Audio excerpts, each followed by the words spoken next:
When we're expats, when we're offshore, part of our journey here is, I like to call it, becoming a bit more self-sufficient or being able to build more wealth than we could back home. Yes. A lot of people want to have security when they go back. They want to know that they have something to go back to. Yep. They don't want to have to go back into the rental market, which is quite a scary thing in Australia. It's quite tough these days. Yep. Yeah. So, part of that buying strategy is obviously for a lot of people, they're not going to move home straight away. Like I said, it's the 2 to 4 year plan. Yep. What are the tax considerations they need to be thinking about if it's an investment property, and then they move back into it? So that's what I really want to help break down today.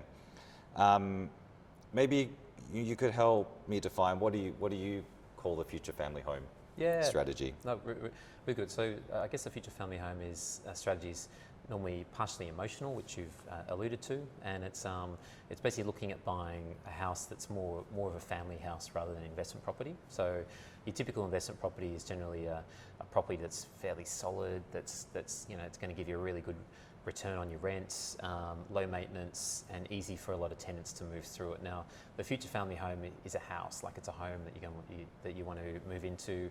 It's generally got a big piece of land or a bigger piece of land.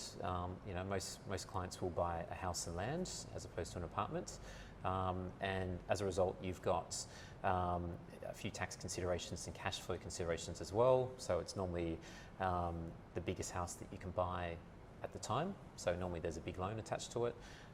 Normally there's also a land tax bill attached to it, as we spoke about in previous episodes, and normally the rental yield may not be as good because you're sitting on a big piece of land with a backyard attached to it as well, and there probably will be a few repairs and maintenance bills that you have to deal with, just like I'm dealing with my tenants at the moment. Yes. I like to break it down into kind of the short-term tax considerations versus the longer-term considerations, because they're very different, right? Especially if you're going home in the next 2 to 3 years. There's considerations for it being an investment property, but and some of those, especially around things like land tax, it can hurt a bit in the short term, but if it's going to be something that you hold for 10, 15, 20 years and that you eventually live in, sometimes that short-term pain can really outweigh that long-term cost.